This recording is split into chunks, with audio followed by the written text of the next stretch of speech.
Hello dear students, कैसे हैं आप सभी। आई होप कि बहुत अच्छे होंगे। तो इस वीडियो में हम प्रश्नावली 14.2 से क्वेश्चन नंबर 4 को सॉल्व करेंगे। तो देखिए क्वेश्चन नंबर 4 में हमसे क्या कहा गया है। निम्नलिखित बंटन भारत के उच्चतर माध्यमिक स्कूलों में राज्यों के अनुसार शिक्षक विद्यार्थी अनुपात को दर्शाता है। इन आंकड़ों के बहुलक और माध्य ज्ञात कीजिए। दोनों मापकों की व्याख्या कीजिए। तो चलिए इसका सॉल्यूशन करते हैं। तो देखिए डियर स्टूडेंट्स, इस क्वेश्चन के लिए हमें ये आंकड़े दिए गए हैं। ये आंकड़े हमें स्कूलों में राज्यों के अनुसार शिक्षक और विद्यार्थी के अनुपात दिए गए हैं। जैसे देखिए यहाँ पर 3 राज्य या संघीय क्षेत्र ऐसे हैं जहाँ पर हर एक शिक्षक पर 15 से लेकर 20 विद्यार्थी हैं।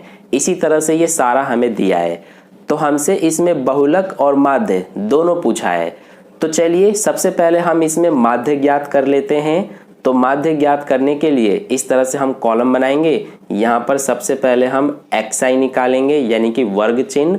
तो ये हम कैसे निकालते हैं, इन दोनों को जोड़ के 2 से भाग कर देंगे या फिर इनके यानी इन दोनों के बिल्कुल बीच वाला देखेंगे। तो हम इन दोनों को जोड़ के और 2 से भाग करेंगे तो आंसर आएगा 17.5। इसी तरह से इन दोनों को जोड़ के और 2 से भाग करेंगे तो ये आएगा 22.5। इसी तरह से अगला आएगा 27.5, फिर 32.5 आएगा, इसके बाद 37.5, फिर इसके बाद 42.5 और फिर 47.5 और लास्ट में 52.5। तो ये हमने xi निकाल लिया। अब इसमें हम माध्य ज्ञात करने के लिए जो कल्पित माध्य विधि है वो यूज कर रहे हैं हम। तो इसीलिए ये हमने xi निकाल लिया। अब यहाँ पर हम निकालेंगे di, जिसका सूत्र होता है xi माइनस a। आप चाहें तो प्रत्यक्ष विधि या फिर पग विचरण विधि का भी यूज कर सकते हैं। मैं इसमें कल्पित माध्य विधि का यूज कर रहा हूँ। तो अब देखिए यहाँ पर हम di निकालेंगे। तो इसके लिए सबसे पहले हम इसमें से किसी को भी a मान लेते हैं। तो मैं ये जो 32.5 है इसको a मान रहा हूँ। ठीक है, आप इसको ही मान सकते हैं, किसी को ही मान सकते हैं। तो अब हम इस xi में से a को घटाएंगे यानी कि 32.5 को। तो इसमें से अगर इसको हम घटाएंगे तो हमारा आंसर आएगा -15। ठीक है, इसके बाद 22.5 में से इसको घटाएंगे तो -10 आएगा। फिर 27.5 में से इसको घटाएंगे तो -5 आएगा। फिर यहाँ पर 0 आएगा। इसके बाद इसमें से इसको घटाएंगे तो ये हमारा 5 आएगा। फिर इसमें से इसको घटाएंगे तो 10 आएगा। फिर यहाँ पे 15 और यहाँ पे 20 आएगा। तो ये हमने di निकाल लिया। अब यहाँ पर इस लास्ट वाले कॉलम में fi di निकालते हैं। तो देखिए fi ये रहा, di ये रहा, दोनों का गुणा करेंगे तो 15 तिया 45 हो जाएगा माइनस का, फिर 8 और 10 ये हो जाएगा 10 अठे 80 माइनस का, 9 और ये 5 तो 9 पंजे 45 माइनस का, 10 और ये 0 तो ये 0 ही आएगा, 3 पंजे 15, फिर 0 का 10 में करेंगे 0 आएगा, इस 0 का 15 में करेंगे 0 आएगा, और ये 20 और 2 20 दूना 40। तो ये हमने fi di निकाल लिया। अब यहाँ पर हम सिग्मा fi का मान लिखेंगे। तो इसके लिए क्या करेंगे, इन सभी को जोड़ेंगे। तो जब हम इन सब को जोड़ेंगे 3 और 8 11, 11 और 9 20, 20 और 10 30, 30 और 3 33 और 2 35। तो हमारा सिग्मा fi का मान 35 आ गया। और यहाँ पर हम सिग्मा fi di का मान निकालते हैं। तो देखिए सबसे पहले इन माइनस वाले को जोड़ेंगे तो ये 45 और 45 90 और ये 80 170 हो गया। यानी कि इन सब को जोड़ने पे माइनस का 170 आया और ये 15 और ये 40 तो ये हो जाएगा 55। तो यहाँ पे 55 आ गया, ये प्लस का होगा। तो इसको अगर हम सॉल्व करेंगे तो ये माइनस प्लस माइनस हो जाएगा। 10 में से 5 घटाएंगे तो 5 आएगा, और यहाँ पर 6 में से 5 घटाएंगे तो 1 और ये 1, और यहाँ पर आएगा माइनस का। तो माइनस का 115 आ रहा है हमारा आंसर। ठीक है, अब यहाँ पर हम माध्य निकालते हैं। तो यहाँ पर लिखेंगे माध्य बराबर, इसमें हम कौन सी विधि यूज कर रहे हैं, कल्पित माध्य विधि। तो उसका क्या सूत्र होता है, a प्लस सिग्मा FI/DI बटे में सिग्मा FI। अब इसमें मान रखते हैं ए का मान कितना है, देखिए ए हमने इसको माना है यानी कि 32.5 प्लस सिग्मा FI/DI का मान माइनस का 115 है तो यहाँ पर माइनस का 115 लिखेंगे बटे में सिग्मा FI का मान 35 है। तो ये हमने कर दिया। अब देखिए इसको आगे सॉल्व कर लेते हैं तो ये 32.5 एज इट इज और यहाँ पर ये दोनों कट जाएंगे 5 के पहाड़े से। ये 5 सत्ते 35, ये 5 दूना 10 और 5 तिया 15 यानी कि 23 बार में कट गया। तो ये प्लस माइनस माइनस ये आ रहा है 23 बटे में 7। अब हम इसमें क्या करेंगे, इस 32.5 को तो एज इट इज उतारेंगे माइनस यहाँ पर 23 में 7 से भाग करेंगे। तो जब हम 23 में 7 से भाग करेंगे तो हमारा आंसर आएगा 3.28।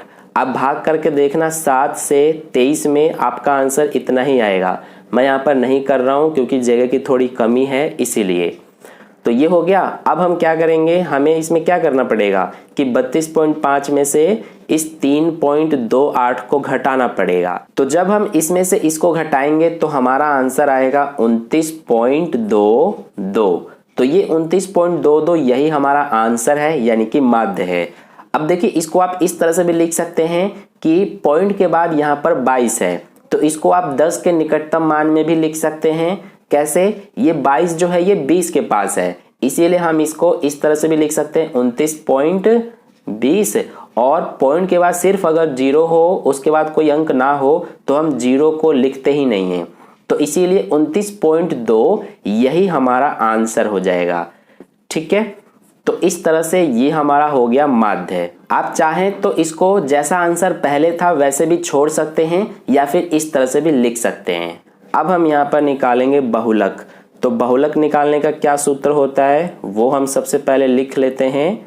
तो ये होता है हमारा L प्लस ब्रैकेट में F1 माइनस F0 बटे में 2F1 minus F0 minus F2 into में H।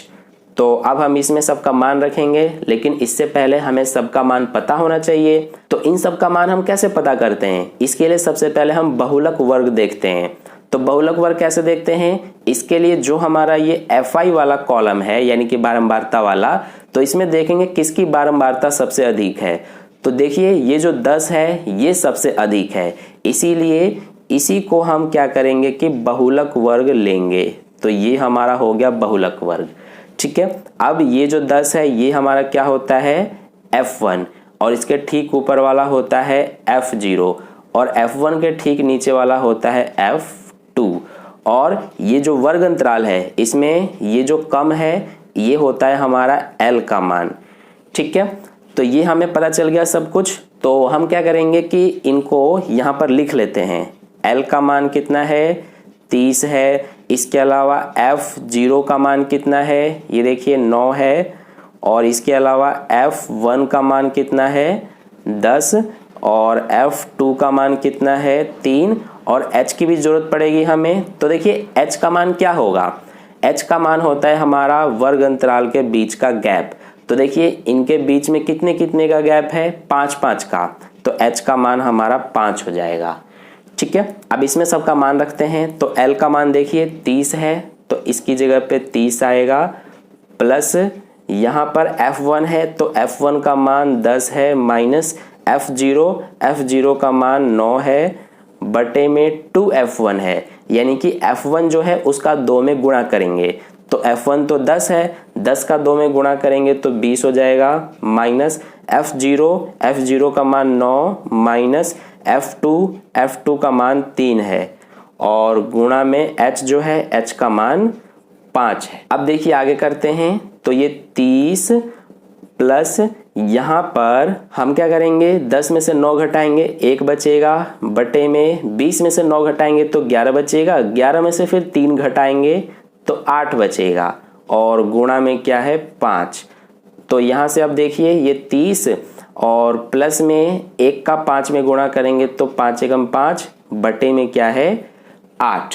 तो 5/8 हो गया। अब हमें क्या करना है कि ये 30 को तो एज इट इज उतारेंगे और प्लस में क्या है 5/8, तो हम 8 से 5 को भाग करेंगे। तो जब हम 8 से 5 को भाग करेंगे तो हमारा आंसर आएगा 0.625। ठीक है, तो 0.625 इस 8 से 5 को भाग करने पे आया है। आप भाग करके देखना, आपका आंसर इतना ही आएगा। अब इसके बाद 30 में 0.625 को जोड़ेंगे तो 30.625 हो जाएगा। ठीक है, तो 30.625 यही हमारा आंसर है। या फिर इसको आप चाहें तो इस तरह से भी लिख सकते हैं। देखिए 625 है पॉइंट के बाद, तो इसको अगर हम 100 के निकटतम मान में लिखेंगे तो इसीलिए ये 30 पॉइंट ये हो जाएगा हमारा 600, और 600 को हम सिर्फ 6 ही लिखेंगे क्योंकि यहाँ पर 00 लिखेंगे तो पॉइंट के बाद सिर्फ 00 हो तो उसको लिखने की जरूरत नहीं पड़ती है, हम सिर्फ 30.6 लिखा रहने देंगे। तो यही हमारा आंसर है। आप चाहे तो यहाँ पर भी छोड़ सकते हैं या फिर आप इस तरह से आगे भी कर सकते हैं। ठीक है, तो इस तरह से हमारा ये माध्य निकल गया और ये बहुलक निकल गया। अब इसमें हमसे ये भी पूछा गया था कि दोनों मापकों की व्याख्या कीजिए। तो देखिए इसमें हमारा जो ये बहुलक आया है 30.6, इससे हमें क्या पता चलता है कि अधिकांश जो राज्य या संघीय क्षेत्र हैं वहां पर छात्र और जो शिक्षक है उनका अनुपात 30.6 है। आई होप आपको समझ में आ गया मैंने क्या कहा कि ये जो बहुलक 30.6 आया है इसका मतलब ये है कि अधिकांश राज्य या संघीय क्षेत्रों में जो छात्र और शिक्षक का अनुपात है वो 30.6 है। तो इस बहुलक का मतलब ये हुआ। और जो ये माध्य आया है इसका मतलब ये है कि औसत जो अनुपात है शिक्षक और विद्यार्थी का वो 29.2 है, यानी कि हर एक शिक्षक पर 29.2 विद्यार्थी है। तो ये आया है हमारा औसत और ये आया है बहुलक। तो इसको यहाँ पर हम किस तरह से लिखेंगे, यहाँ पर हम लिख के दिखा देते हैं। तो इस तरह से हमने ये लिख दिया कि अधिकांश राज्य या संघीय क्षेत्रों में विद्यार्थी और शिक्षक का अनुपात 30.6 है तथा औसत अनुपात 29.2 है। तो इस तरह से हमारा क्वेश्चन नंबर 4 का सॉल्यूशन कंप्लीट हुआ। आई होप आपको अच्छे समझ में आ गया है। अगर फिर भी कहीं पे कोई डाउट है, कोई क्वेरी है तो आप मुझसे कमेंट करके पूछ सकते हैं, मैं आपको समझा दूंगा। तो अगर आपको वीडियो अच्छा लगा है तो वीडियो को लाइक कर देना और अपने दोस्तों के साथ भी शेयर कर देना। और अगर आपने अभी तक चैनल को सब्सक्राइब नहीं किया है तो चैनल को सब्सक्राइब करके बगल में जो बेल आइकन आता है उस पर ऑल नोटिफिकेशन पे क्लिक कर लेना, ताकि नेक्स्ट वीडियो जैसी अपलोड की जाए उसका नोटिफिकेशन सबसे पहले आपको मिल जाए। तो मिलते हैं फिर नेक्स्ट क्वेश्चन के लिए नेक्स्ट वीडियो में। धन्यवाद।